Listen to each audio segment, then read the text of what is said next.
আমাদের আজকের আমজনতার আড্ডায়, সাধারণ পাবলিকের আড্ডায় আজকে আমরা পাইছি মুন্নাকে। মুন্না আমি বলে নিই আগেই, ও আমার কলেজের ফ্রেন্ড।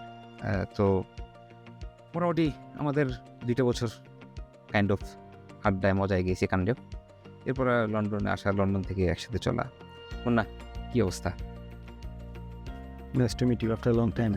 Long time. আচ্ছা, কেমন আছিস তুই? আলহামদুলিল্লাহ। তুই বাংলাদেশ কবে ছাড়ছিস? লন্ডন আসার জন্য? তো আমি ইউকেতে আসছি 2011-তে। তো সরাসরি কি তুই লন্ডনে আসছিস না এর আগে? না, দেশের বাইরে লন্ডনে আমার প্রথম। আচ্ছা আচ্ছা।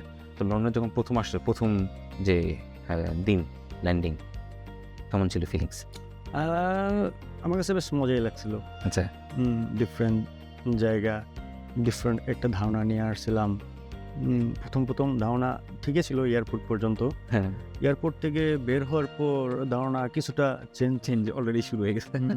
কারণ হ্যাঁ, আমরা তো ছিল বাংলাদেশে থাকতে চিন্তা করি কমপ্লিটলি ডিফারেন্ট সামথিং চিন্তা করি, কারণ আমরা ছবিতে দেখে দেখি। মুভিতে যেরকম দেখে আসছিলাম, লাইক ইউএসএ টাইম স্কোয়ারের মতন আচ্ছা আচ্ছা, হাই রেজ বিল্ডিং, লাইটিংস, সব টপ ক্লাস। কিন্তু আসার পরে দেখা যায় এখানে হাই রেজ বিল্ডিং আসলে খুব কম। হ্যাঁ, কত লন্ডনের মধ্যে সিটি টাইপের, মেইন সেন্ট্রাল টাইপ জায়গা। হ্যাঁ। তো প্রথম দিন আমার ফ্রেন্ড আমাকে রিসিভ করতে আসছিল। আচ্ছা আচ্ছা, মানে আগে থেকেই বিয়ে করা ছিল। কারণ পরিচিত কেউ না থাকলে আসলে তখন হয়তো একটু আনইজি বা একটু খারাপ লাগছে, বা অ্যাটলিস্ট যাচ্ছি তো কেউ আমাকে রিসিভ করবে প্রথম গাইডেন্সটা আমি পাবো, তো সেটা আমি কনফার্ম করে আসছিলাম। আচ্ছা আচ্ছা। তো যখন আমার ফ্রেন্ড কি মানে বাংলাদেশের ফ্রেন্ড? হ্যাঁ, বাংলাদেশি আমার ফ্রেন্ড, আমরা একসাথে পড়াশোনা করছি। ও আমার 6 মাস আগে চলে আসছিল। আচ্ছা আচ্ছা, পরে তো হেল্প করছে। তারপর আমি আসছি 6 মাস পর তার। তো যার কারণে ও থাকাতে আমার জন্য একটা মেন্টাল সাপোর্ট পাইছি, যে বিগ সাপোর্ট, লস্ট হবো না। তো একটা মজার ঘটনা আছে না প্রথম দিনে?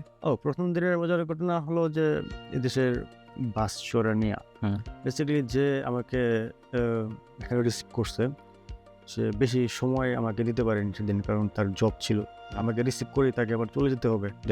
আর ওই দিন আমাদের থাকার জায়গাও ঠিক হয়নি, এবং সে ছিল তার জবের এখানে ফ্রেন্ডের সাথে শেয়ার করে থাকতো, এক্সট্রা স্পেস ছিল না।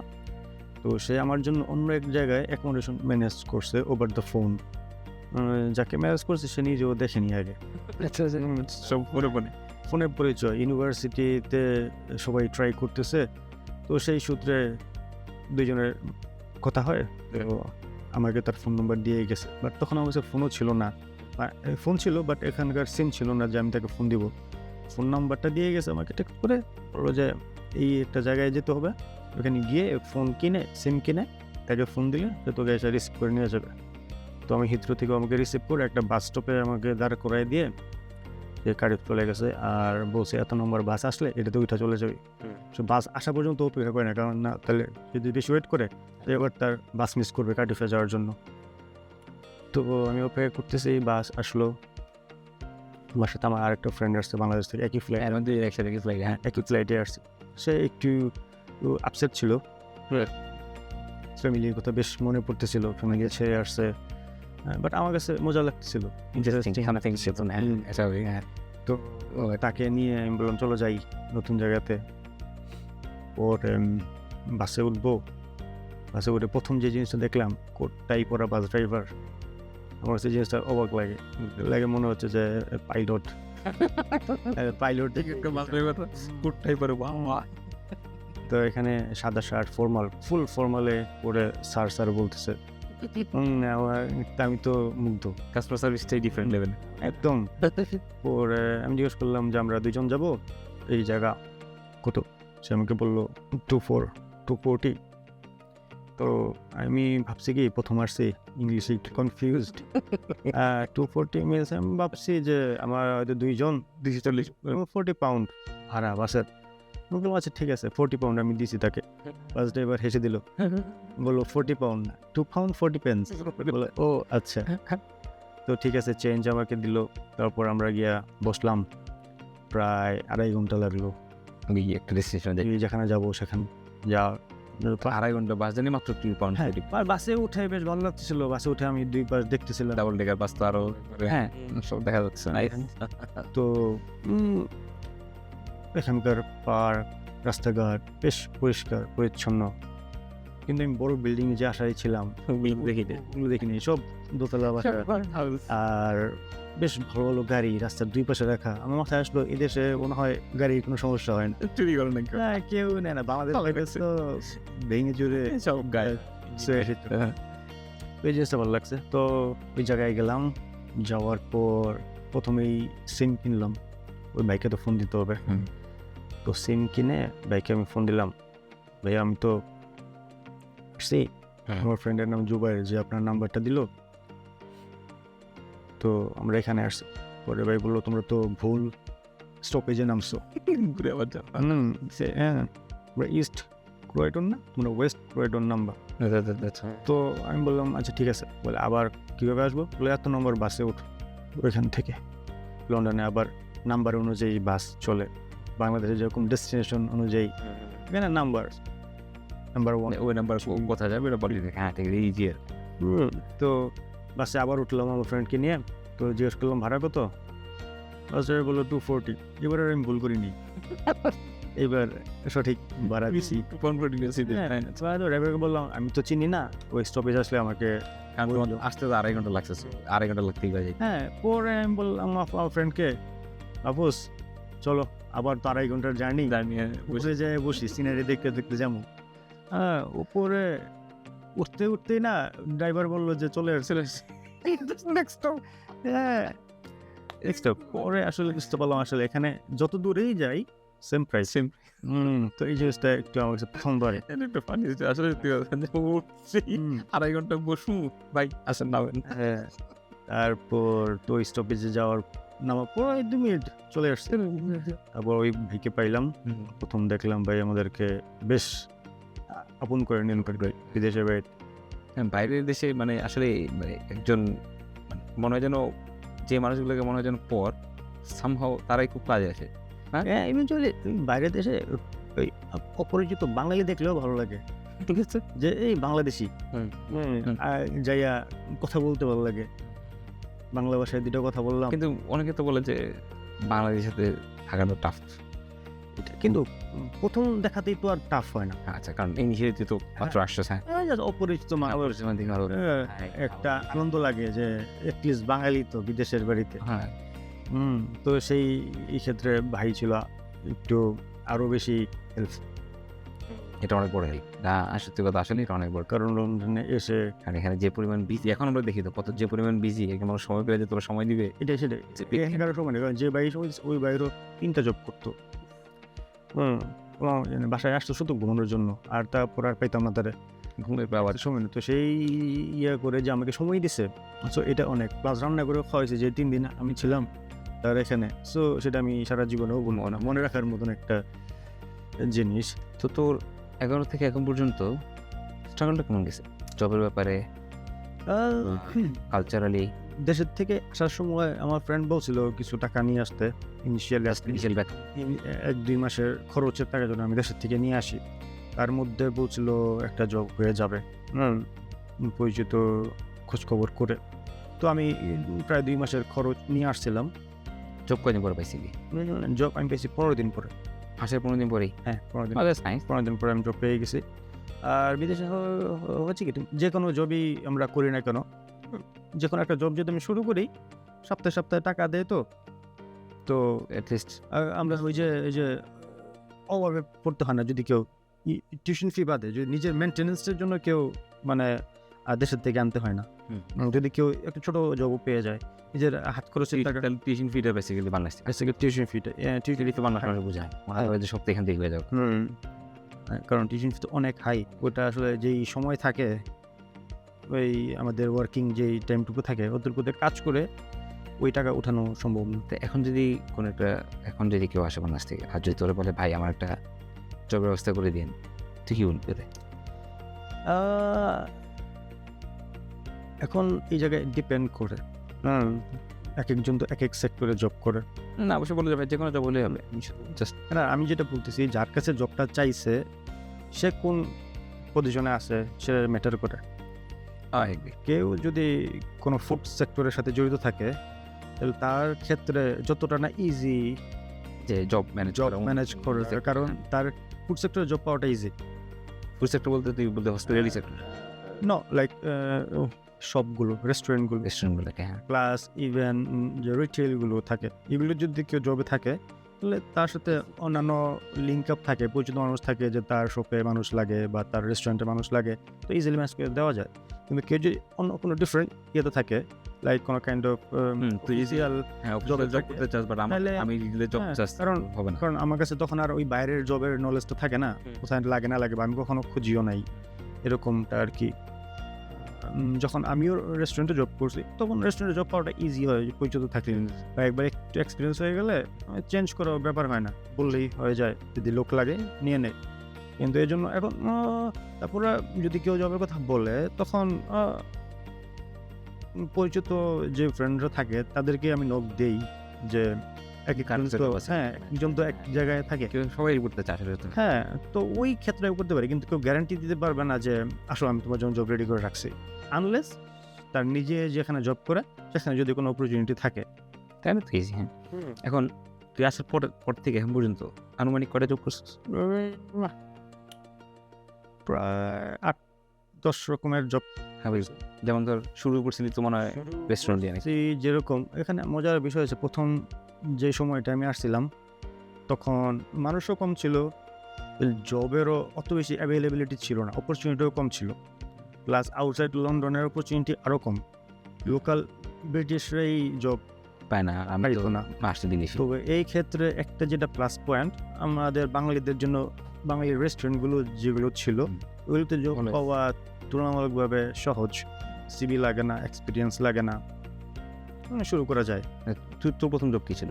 আমি একটা রেস্টুরেন্টে জব শুরু করি অ্যাজ এ জাস্ট কাস্টমার, মানে ওয়েটার। আচ্ছা, প্রথমে বলছি কিচেনে, ওই কিছুদিন কিচেনে করছি, তারপর ওয়েটারই করছি।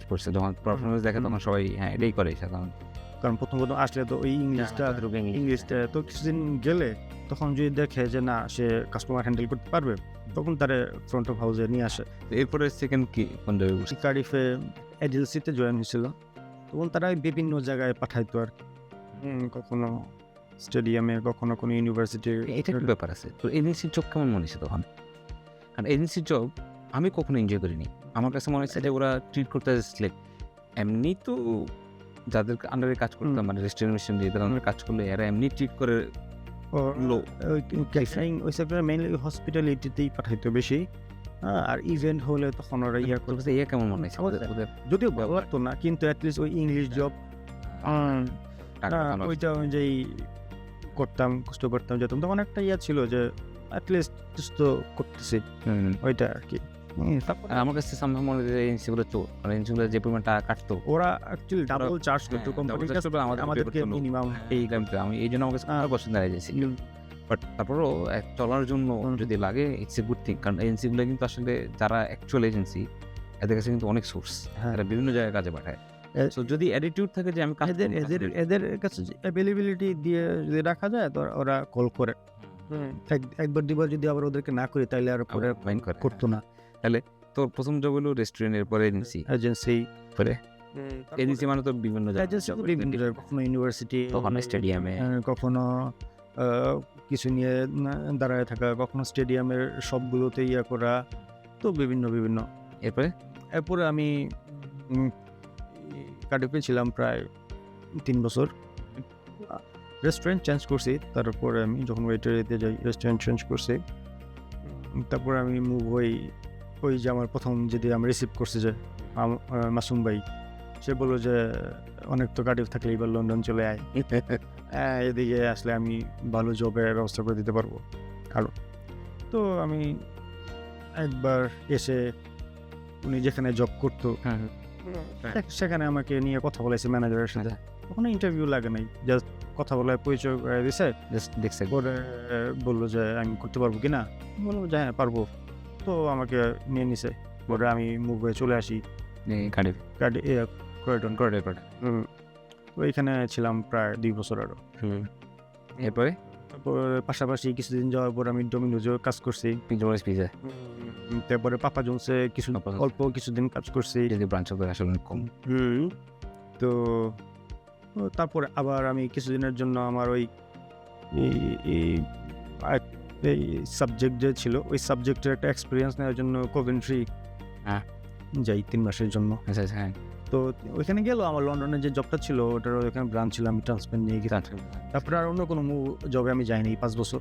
আচ্ছা ভাই সেভ জবে আমি না যেখানেই গেছি তারপর থেকে আমি আগে জব ট্রান্সফার করে নিয়েছি সেম ব্রাঞ্চে, হ্যাঁ সেম কোম্পানির ব্রাঞ্চে। তা আমি যাওয়ার আগে আমার জব এখানে কনফার্ম করছি, তারপরে আমি গেছি। বুঝতে পারছি। তারপরে কোভেন্ট্রি থেকে আবার কার্ডিফ ব্যাক করছি। তারপর 2016-র দিকে আমি আবার লন্ডনে ব্যাক করি। হ্যাঁ হ্যাঁ হ্যাঁ 16-17-র দিকে ওই জব ট্রান্সফার নিয়ে same job class same job transfer নিয়ে করি। তাহলে ওদের সাথে অনেক বছর ধরে আসছে। প্রায় 5-6 বছর ছিলাম সেম ইয়াতে। তারপরে এখন চেঞ্জ করে অন্য জব করি। এখন ওকে। তো এখন যে তারা আসতেছে ইয়াং জেনারেশন যারা বলতে চায় যে আমি লন্ডন চলে যাব, এখানে এসে খরচ মানে নিজে কাজ করে খরচ করে সব কিছু করতে পারবো, ফোকাস মানে কতটুকু এটা পসিবল? এটা বেসিক্যালি এখন টিউশনি তো অনেক হাই। যেমন আমাদের সময় আমরা 8,000-এর মধ্যে টিউশন ফি হয়ে যেত, এখন যেটা 16,000 ডাবল টিউশন ফি। আর কাজ করে যদি 18,000 হইতো তখনকার তখনকার টাইমে তুই কি পারছিলি মানে সব? প্রথম 2 বছর আমি দেশের থেকেই আনছি। এটাই আমি মানুষ মানে বাংলা আমি যত ছোট ভাইদের সাথে কথা হয় যে ভাই বুঝতে পারি না দেশে যা, কারণ কাজ করতে পারবে, সাপোর্ট দিতে পারবে, কিন্তু তখন আর ইউনিভার্সিটি মেনটেন করতে পারবে না। যে কোনো একটা ছেড়েই তো তখন দেখা যাবে যে ইউনিভার্সিটিতে যদি আবার পাস না থাকে তখন আবার ভিসা বাড়াইতে পারবে না। আর যার কারণে ইউনিভার্সিটি মেনটেন করতে গেলে কাজ একটু কন্ট্রোলের মধ্যে রেখেই করতে হবে। তো যারা 2-3টা করে জব করে তারা পারবে? 3টা জব করলো কেউ 2-3টা জব করলেও একদিকে টাকাও তখন তো ইউনিভার্সিটি হবে না। আবার যদি এনআই জব করে তারপর ওখানে ট্যাক্সের ব্যাপার আছে, হ্যাঁ ডাবল ট্যাক্সের। হ্যাঁ ঠিক আছে, এই পয়েন্টে আমি এগ্রি করি। তবে এখন যে সুযোগটা আছে ওদের, যেহেতু কোর্স করার পরে 2 বছরের কাজের সুযোগটা দিচ্ছে, এক্সট্রা PSW দিচ্ছে, তো আমার মনে হয় ওই সময় যত এক্সট্রা কাজ করা যায় ওই কোর্সটা কমপ্লিট করার পরে করুক। কোর্স করা পর্যন্ত কন্ট্রোল করে কাজটা মেনটেন করে কোর্সটা ঠিক রাখা উচিত আগে। তোর তো ওয়াইফও আছে, তোর একটা মেয়েও আছে। এখন যারা মানে আমি জাস্ট দর্শকদের জন্য আর কি, যে এখানকার কালচারে তোর মেয়েকে বড় করা বা তোর ফ্যামিলির সাথে গ্রো হওয়া কতটুকু তুই পজিটিভলি দেখোস, বা তোর কাছে কি মনে হয় এটা বেটার না I think Bangladesh is always better? পড়াশোনার জন্য এখানে বেটার। পড়াশোনার জন্য বাংলাদেশে এখন আমি অনেক দিন যাবত তো দেশের মধ্যে নাই, বাট তারপর কেন যেন মনে হচ্ছে এডুকেশনাল কোয়ালিটিটা বাংলাদেশে আগের থেকে কিছুটা ডাউন। হয়তো বা বেটার আমার কাছে মনে হচ্ছে, কারণ আমরা সৃজনশীলে পড়াশোনা করি নাই, আমরা সৃজনশীলের আগের যুগ। তো আমরা যে জিনিসটা ফুল অনেক বড় সিলেবাস ছিল, আমরা অনেক পড়ছি। এখন সৃজনশীলের ছিল আমার তেমন একটা ধারণা নাই। প্লাস সৃজনশীল আসলে ব্যাপারটা হচ্ছে কি, মানে পড়াশোনার জিনিসটাই ভিন্ন এখানে না, বাচ্চাদেরকে এখানে পড়াই ডিফারেন্টলি। যেখানে আমরা পড়াশোনার উপরে অনেক ফোকাসড, সেখানে এখানকার বাচ্চারা মোস্টলি খেলাধুলেই। তার উপর আবার দেশের যে একটা পরিস্থিতি, সেই তুলনা করলে যে পড়াশোনার দিক দিয়ে এখানে বেটার। আরো বাচ্চাদের পড়াশোনার জন্য ওরা দেখছি ম্যাক্সিমাম পড়াশোনা স্কুল থেকেই ওরা কভার করে, বাসায় এত প্রেশার থাকে না। তো জিনিসটা আসলে অ্যাটলিস্ট যারা আমরা বিদেশে থাকি তাদের জন্য কিছুটা হলেও একটু, কারণ নাহলে বাইরে আমরা কাজ করে আবার বাসায় সময় দেওয়া করা একটু টাফ হয়ে যেত তখন। আবার কালচারালি এটা আসলে ডিপেন্ড করে। পরিবেশ অবশ্যই একটা ম্যাটার করে, তুমি কোন পরিবেশে আসো, তোমার আশেপাশে নেইবার কীরকম, কোন কালচারের নেইবার, কোন ধর্মের নেইবার, বা আশেপাশে বাচ্চারাও কীরকম, তো সেটাও একটা ম্যাটার করে। কারণ সব জায়গায় টিনেজ আছে, অ্যাডাল্ট আছে, তাদের বিভিন্ন ভালো মন্দ অভ্যাস আছে।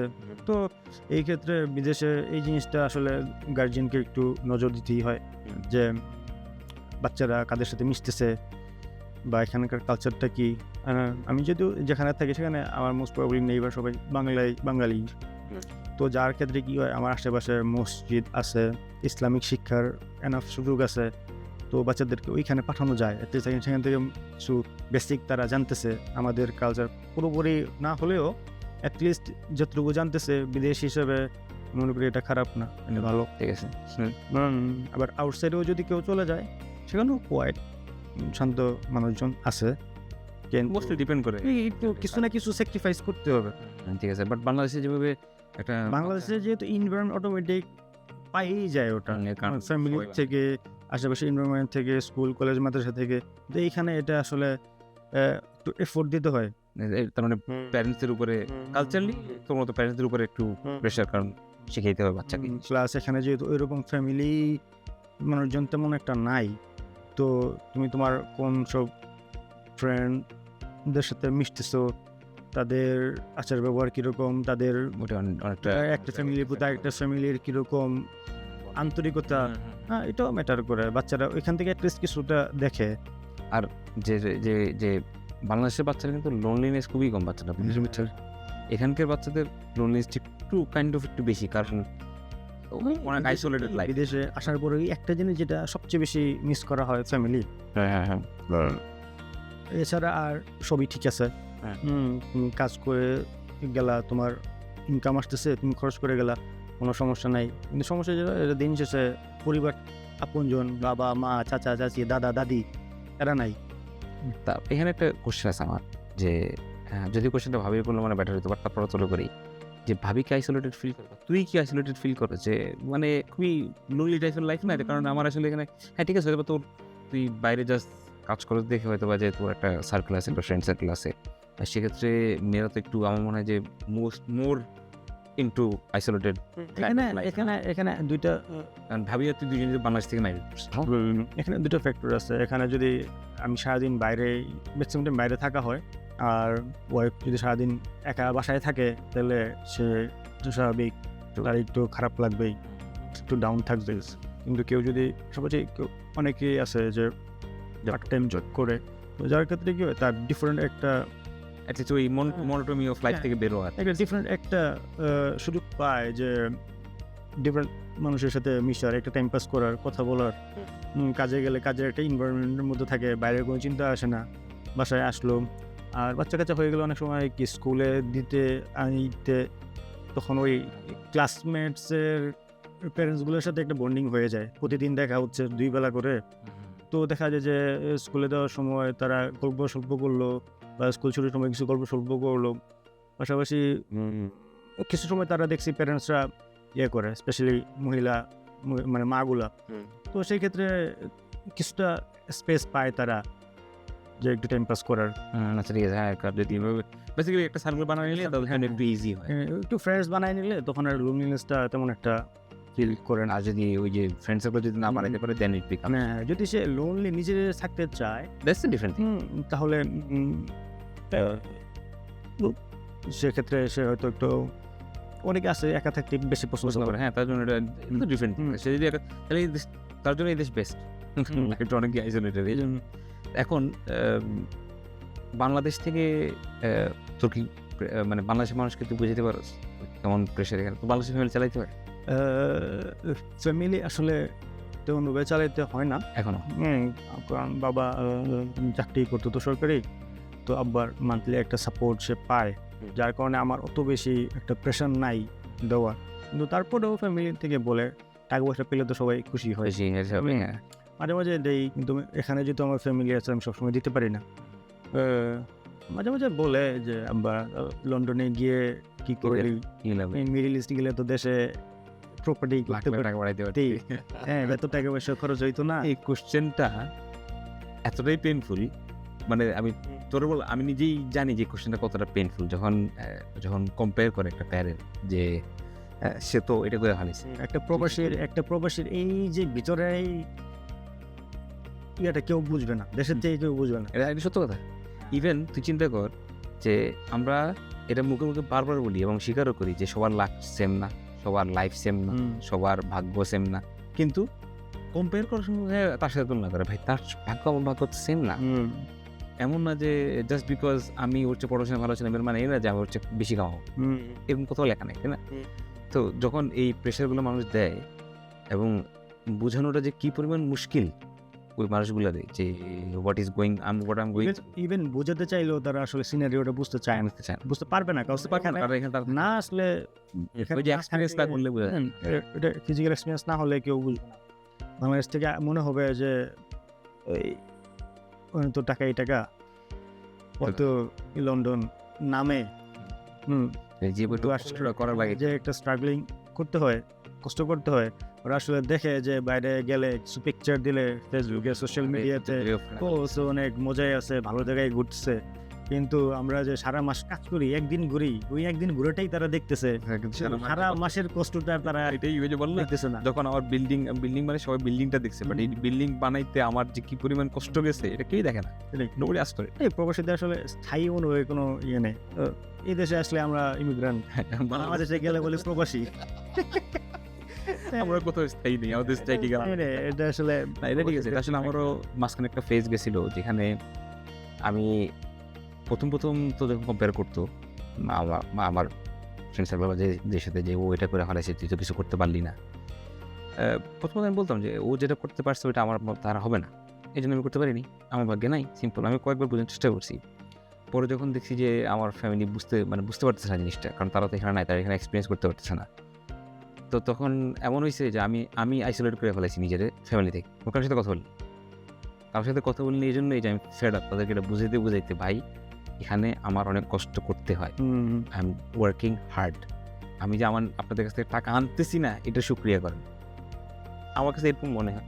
তো এই যার কারণে আমি মাঝখান দিয়ে সবার সাথে যোগাযোগ বন্ধ করেছি, যে আমি শুনবোই, আমার কোনো দরকারই নেই, কারণ ফোন হলে কি ঠিক আসলে দেশে মানুষ বুঝতে চায় না, এবং নিজেদের ফ্রেন্ড সার্কেল অনেকে অনেক কিছু আবদার করে বসে থাকে, তখন জিনিসটা যদি আমরা না করি তখন তারা ম্যাক করে, হ্যাঁ তুই একটা দোস্ত মানুষ কিনলি না, তুই এটা কোন এটা তো কথা। এমন ইভেন যখন মানে ফোনও করে ফ্যামিলি মেম্বাররা, প্রথম কথা হলো কি অবস্থা, ভালো আছে, এরপরের কথা হলো টাকা, এরপরের কথা হলো প্যারা, এরপরের কথা হলো এটা হয়েছে ওটা হয়েছে, ওখানে এই জমি বেঁচে বাড়ি, আমি কি করবো, আমার সাথে কি, আমি ফোন করছি আপনার ওইটা চিন্তা করে প্রতিবেশীর কেউ যদি বিদেশ থাকে, মিডল ইস্টের দিকে থাকে, কত এত বাড়ি বানাইতেছে, যে মিডল ইস্ট থেকে বাড়ি বানায়, তুই তো পড়াশোনা করে গেলি, তুই কি করলি,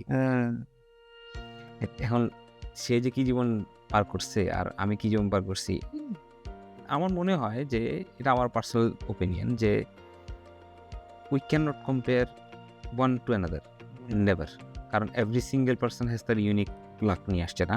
তো যদি অনলি হার্ড ওয়ার্ক যদি হইতো তাহলে তো প্রত্যেকটা কৃষকই কোটিপতি হলেন না কেন, তাহলে প্রত্যেকটা কৃষকই গরিব, কাইন্ড অফ বাংলাদেশের কৃষকরা গরিবই না, আমরা তো এটাই দেখছি। তো যদি হার্ড ওয়ার্কে যদি শুধু টাকা আনতো তাহলে কৃষকের সবচেয়ে বেশি বড় হয় না তো, আর শুধু ব্রেনই যদি আনতো তাহলে প্রত্যেকটা সায়েন্টিস্ট হতো কোটিপতি, কতগুলো তো ফকিনি সায়েন্টিস্ট ফকিনি বেড়ে গেছে। তো ইট always comes to all together, যার লাকে লাগছে, যার রাইট টাইমে রাইট প্লেসে গেছে, কেউ এমনি বুম হয়ে গেছে। আমার এরকম অনেক ফ্রেন্ড আছে যে এতটা ক্যাপেবল ছিল না কখনো, হঠাৎ করে একটা অপরচুনিটি পাইছে, সে নিজেও জানতো না যে যখন সে অপরচুনিটি নিছে সে নিজেও জানতো না যে সে কত বড় হবে এক সময়, সে ওই টাইমে রাইট প্লেসে পড়ে গেছে, তার কপালে ছেড়ে পড়ে গেছে এবং সে কোটিপতি হয়ে গেছে। সো এটা একটা লাক প্লেস এ পার্ট, কিন্তু মানুষকে এটা আমারও মনে হয়েছে আমার ফ্যামিলি মানুষকে এটা বোঝানো আমার অনেক কষ্ট, এবং আমার মনে হয় এখন পর্যন্ত তারা এখন আসলে আমরা এটা মাইনে নিচ্ছি যে ওদেরকে বোঝানো তোমরা যাবে না, বলবে সাথে সাথে হ্যাঁ না সাথে না, এটাই সেফ। এখন যদি তোর মনে কর বলা হয় যে বাংলাদেশ চলে যাও, যাবি? আসলে এখন দিন শেষে তো আমাদের আর্নিং করতে হয়, হ্যাঁ। এখন চিন্তা করি যে বাংলাদেশে যদি চলে যাই তাহলে যেই ক্যাপাবিলিটি আছে আর যেই একটা গ্যাপ পড়ে গেছে এখানে আসার পরে, বাংলাদেশে গিয়ে এটা আসলে আমি মানিয়ে উঠতে পারবো কিনা, এই সেম আর্নিংটা হবে কিনা, এই তো আসলে তো কথা। কারণ বা এখানকার জবে তুই যেটা আর্ন করছ তোর কাছে মনে হয় সেম জবে বাংলাদেশে এত টাকা না, এটা ইম্পসিবল, হবে না, কখনোই হবে না। অফকোর্স কেন যাবি, তো বেসিক্যালি এখন জীবিকা দিন শেষে তো আমরা চাই আমাদের পরিবারকে ভালো রাখতে, অফকোর্স। এখন যদি পরিবার না থাকতো, যদি কোনো কিছুটা না থাকতো বা কাউকে অ্যাটলিস্ট সাপোর্ট দেওয়ার মতো না থাকতো, তাহলে যেখানে খুশি এখানে অল্প হলেই আমাদের হয়ে যায়। যেহেতু দিন শেষে ফ্যামিলি আছে, বাচ্চা আছে, তাদের দিক চিন্তা করে অ্যাটলিস্ট তাদেরকে কীভাবে ভালো রাখা যায় সেই চিন্তাই করতে হবে। এখন বাংলাদেশ হোক আর দেশের বাইরে হোক, যেখান যেখান থেকে যেখান থেকে আমাদের সোর্স অফ আর্নিংটা ভালো আসবে এবং সেখানেই বেসিক্যালি এই দেশে এখন থাকার মেইন রিজনটা হচ্ছে যে এখানে একটা আর্নিং এর একটা স্টেবিলিটি চলে আসছে যে এখানে থাকতে। দিন শেষে যদি সাপোর্ট দেওয়ার মতন টাকাটা অন্য কারোর কাছ থেকে না নিতে হয়, সেটাই অনেক। বলতে হবে। কিন্তু বর্তমান প্রেক্ষাপটে বাংলাদেশে এখনকার যে সামনে হয়তো নির্বাচন হবে, যদি হয় আর কি, তো তাহলে তো যদি তোরে বলে যে যে এমন একটা জিনিস বলো যেটা বাংলাদেশের ক্ষেত্রে তুই মনে করবি যে এটা চেঞ্জ, আমি চাই এটা চেঞ্জ হোক, একটা ওয়ান দেশ দেশ নট টু পার্সোনাল কিছু দেশ। দেশে আসলে যেটা হচ্ছে আমার কাছে মনে হয় মানুষের মানবিকতাটা উঠে গেছে। দিন দিন পড়ে যাচ্ছে। এটা কারণ তো কি মনে হতে পারে? হতে পারে যে যে যখন ছোট থাকে একটা মানুষজন যখন এই বিপথে যাচ্ছে, কারা ম্যাক্সিমাম যারা ওই বেশি একটা প্যারেন্টিং পাচ্ছে না ছোট থেকে, বা প্রপার এডুকেশন পাচ্ছে না, যার কারণে ওই সে তার ওই বেসিক মূল্যবোধটা গড়ে উঠতেছে না। বুঝতে পারছি। তো ছোট থেকে যদি শিক্ষা অ্যাটলিস্ট প্রপার নলেজটা দেওয়া যায় তাদেরকে, যে মানুষের ইভেন ভালো মন্দ মূল্যবোধটা শেখানো যায়। হ্যাঁ, কারণ বর্তমানে আমাদের ডিংরেজি বা লোক সবার মধ্যেই আছে কম বেশি। ইভেন বাংলাদেশে যেরকম হচ্ছে, আমার একটা কাজ দরকার, কাজটা যখন হচ্ছে না, তখন আমি নিজেই হয়তো বলবো যে কিছু টাকা দিয়ে আপনাকে আমার কাজটা করে দেন। পার্সোনালি আমরা এটাই করি। হয়তো যতই বলে, কিন্তু যখন আমার নিজের দরকার হবে, তখন ঠিকই যখন কাজ হয় না, যখন টাকা দিলে যদি কাজ হয়, আমি নিজেই দিয়ে দিই যে ঠিক আছে ভাই, টাকাটা নেন ভাই, কাজটা করে আমার আর ঘুরেন না, কাজটা করে দেন। তো আমরা নিজেরাই এই পথে পা দিই। এইটা থেকে আসলে বেরিয়ে আসা খুবই কষ্ট। কিন্তু আমার মনে হয় যে মুসলিম প্রধান দেশ হিসেবে উচিত তো আমাদের দেশে সবচেয়ে কম ইয়ে থাকা, দুর্নীতি থাকা। মুসলিম প্রধান দেশ, এত মুসলমান ধর্মের কমপ্লিট এগেনস্ট চলে যায়, মানে বেসিক যে ফান্ডামেন্টালস, এটা কমপ্লিট এগেনস্টে। ওই হিসেবে তো আসলেই থাকার কথা না। বাট তারপরেও মানুষ তো মানুষ, এটা আসলে একদিনে পরিবর্তন হবে না, কারণ প্রতিটা সেক্টর একটার সাথে একটা ইন্টারাপ্ট। একটা সেক্টর যদি ভালো হয়, কিন্তু আশেপাশে অন্যান্য জিনিসগুলো যেগুলো এর সাথে জড়িত, ওইখানে যদি একটু ঝামেলা থাকে, তাহলে ওই একা কিছুই করতে পারবে না। এর মধ্যে ভালো মানুষ আছে, কারণ এদিক করতে গেলে দিক টান দিয়ে দেবে, যারা নিঃস্বার্থভাবে মানুষকে কাজ করে দেয়, হেল্প করতেছে, কিন্তু এই মানুষগুলোর সংখ্যা আসলে খুবই কম। খুবই কম। না আমি ঠিক আছে, আমি স্বীকার করি। তার তো কথা হচ্ছে মানুষের মধ্যে যে মানে মানবিকতা। আমাদের দেখি যে খাবারের মধ্যে ভেজাল দিচ্ছে, কি খাওয়াচ্ছে না খাওয়াচ্ছে, আসলে এই জিনিসটাই তাদের মধ্যে আসে না যে এই কেমিক্যালগুলো যে আমি খাওয়াইতেছি, খাবারের সাথে ইয়ে করতেছি, খাবার মজা করতেছি, এইগুলো করে বা ভেজাল মিশাইতেছি, তো এই মূল্যবোধটাই না। এই যে কাজগুলো যারা করে, হ্যাঁ, এর মধ্যে শিক্ষিত আমার কম মানুষগুলো এইগুলো করে, যেগুলো একটু নিম্ন শিক্ষিত বা একটু বেশি মুনাফায় একবার অভ্যস্ত হয়ে যায়, তখন আসলে এই জিনিসগুলা টাকা তাদের কাছে টাকা দেয়, তখন মনে হয় অভ্যাসে পরিণত হয়ে যায় জিনিসগুলো। আগে ছোটবেলায় একটা কথা শুনতাম, অনেক স্কুলে শুনতাম আর কি, যে যখন একটা মানুষ টাকা গুনে মজা পাওয়া যায়, তখন সে বইয়ের পাতা গুনে আর মজা পায় না। আমাদের স্যার বলতে যে টাকা গুনে যদি একবার মজা পাওয়া যায়, তো বইয়ের পাতা আর কোনো মজা পাবি না তুই। এটাই আর কি, যে শিক্ষা তখন শিক্ষা থাকে না, টাকা মজা যখন চলে আসে না। ওইটা যেমন এদের গুলোতে হয় কি, অ্যাটলিস্ট 17 বছর আগ পর্যন্ত কেউ কাজ করতে পারে না, ঠিক আছে, কাজে নেয় না। কাজে নেই, ছোটবেলা থেকে আসলে পড়াশোনা ভালোভাবে না করুক, কিন্তু কাজে যেতে পারে না। আবার শিক্ষাটা ফ্রি, আবার শিক্ষাও ফ্রি। সেকেন্ডারি স্কুল একবারে 11 পর্যন্ত, মানে মেট্রিক যেটা বাংলাদেশে, এটা পুরো ফ্রি। ইভেন হ্যাঁ, মেট্রিক পরে তো ফ্রি, ইন্টারও ফ্রি। তো কিন্তু বাংলাদেশে কি হয়, ছোট ছোট বাচ্চারা কাজ করতেছে, পয়সা ইনকাম করতেছে, যেটা ইয়ে করতেছে, তখন আর আসলে তাহলে ওরা কি শিখে ভাই? ওর লোকের একটা শিখাই দেবো, তো কিছুই জানে স্বাভাবিক। ও বড় হবো, ও দেখবো যে টাকাই ম্যাটার করে, আর কোনো কিছু করতে পারে। দেখবে যে এখানে একটু গরমিল করে টাকা আসতেছে, তো ওইগুলোই করবে, ওইটাই করবে। হ্যাঁ, কাছে দেখে বড় হয়েছে, ওটা দেখে তার কাছে মনে হচ্ছে এটাই দিস ইজ নর্মাল। ঠিক আছে, আই এগ্রি, এটা আসলে কিছু করেন। হ্যাঁ, অবশ্য এটা একটা ভালো একটা পয়েন্ট বলছে যে মানুষের মধ্যে মানবিকতাটা হয়তো অনেক কম। এখন যদি মানুষের একটা জিনিস চেঞ্জ হয়, তুই চাস যে মানুষের মধ্যে মানবিকতাটা একটু বাড়ুক, মানুষ হোক। বেসিক্যালি এটাই আর কি। আর ঠিক আছে, এখন লন্ডন লাইফের যে সোফার যে স্ট্রাগলটা, তোর কাছে কি এমন মনে হয় যে if I would get another chance তাহলে আমি কোনো কিছু একটা চেঞ্জ করতাম, কিছু করতেই চেঞ্জ, নাকি বলতে চাই না I am happy the way happy? না, হয়তো এখন যেরকম আমরা যতটা জিনিসগুলো জানি, আশেপাশে নিয়ম কানুনগুলো জানি, হুম। প্রথমে তো এতগুলো আমরা জানতাম না, তাই না? জিনিসগুলোতে আমরা ঠেকে শিখছি। শিখছি, বা এত টেকনোলজিও তো আপডেট ছিল না আরও 7-8 বছর আগে যখন আমরা আসছি। 13-14 পর্যন্ত তেমন একটা টেকনোলজি হঠাৎ করে বুমিং হয়ে গেছে।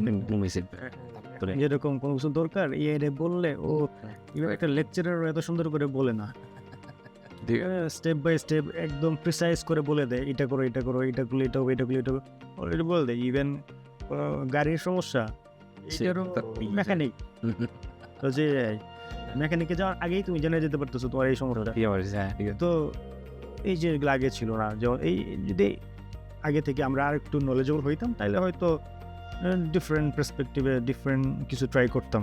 তাহলে হয়তো কথা বলতে যে যদি সুযোগ থাকতো তাহলে ইউড মেবি নলেজটা একটু, হ্যাঁ, কারণ দিন শেষে আমি যে দেখছি ওই যদি প্রপার ক্যারিয়ার ওয়াইজ তোমার এনাফ নলেজ আর স্কিল থাকে তবে আরও বেটার কিছু সার্ভ করা যায়। অ্যাকচুয়ালি ট্রু, এটা আমি কমপ্লিটলি এগ্রি করি। এখন যেরকম আমরা এখনকার প্রজন্ম অনেকটা আগায়, টেকনোলজিতে অনেক কিছু জানে, অনেক কিছু জেনে শুনে আসতেছে।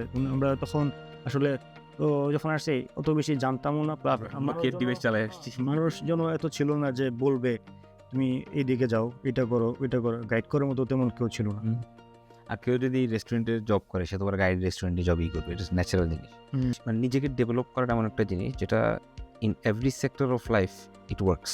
তুই যদি রিলেশনশিপ বলস, যে এখন যারা প্রেম করে তার জন্য বলতেছে একটা ভালো একটা যে ইফ তুই যদি তোর থিঙ্কিং ডেভেলপ করস towards your partner, your relationship works out better. The more you know the other person, the more you can serve.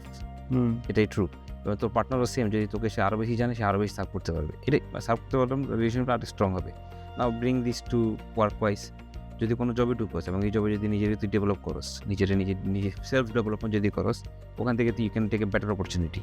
ঠিক আছে, এরপরে let's bring it to friendship. Normal আমাদের ভাই ব্রাদার, বন্ধু বান্ধবের ফ্রেন্ডশিপ, এই ফ্রেন্ডশিপের মধ্যে সেম। যখন the more you develop yourself among this friends, the more you learn about them, the more you learn how they like things, how they do things, the more you can connect with them. এরপরে এটা আন তুই professional সেক্টরে বলতে যেমন ধর just social connection জিনিসটা same. The more you learn about the neighbours, about this manager, that manager, the more links you have, the more connections you have, the more opportunities you can find. এরপরে যদি তুই এটা আনোস তোর ধর্মীয় কালচারে আনি, বা যদি এখন যদি ধর্মীয় পার্সপেক্টিভে আনি, ডেভেলপিং সিম্পল, এখানে এটা কাজ করে। যেমন the more you learn about your religion, regardless whom you follow, what you follow, the more you learn, the more you understand, the more you can serve. আমার কাছে মনে হয় যে এই সেলফ ডেভেলপমেন্ট যে একটা স্কিল আছে, এই স্কিলটাকে you can put it anywhere in your life, it will work out for you. এখন যদি মনে কর তোর এমন কোনো ফ্রেন্ড বা তুই এমন কোনো মানুষকে যদি সাজেস্ট করবি যে we should interview him, because I think there is lot of things we have can learn from them. পরিচিত বেশ কয়েকজনই আছে, তার ডিফারেন্ট ভাবে সাকসেস। আপাতত একজনের নামই বল যে যাকে তোর কাছে মনে হয় যে we can approach and can interview him. আমার ফ্রেন্ড জুবাইর কি আনা যায়, সে আমাদের সাথে পড়াশোনা করছে।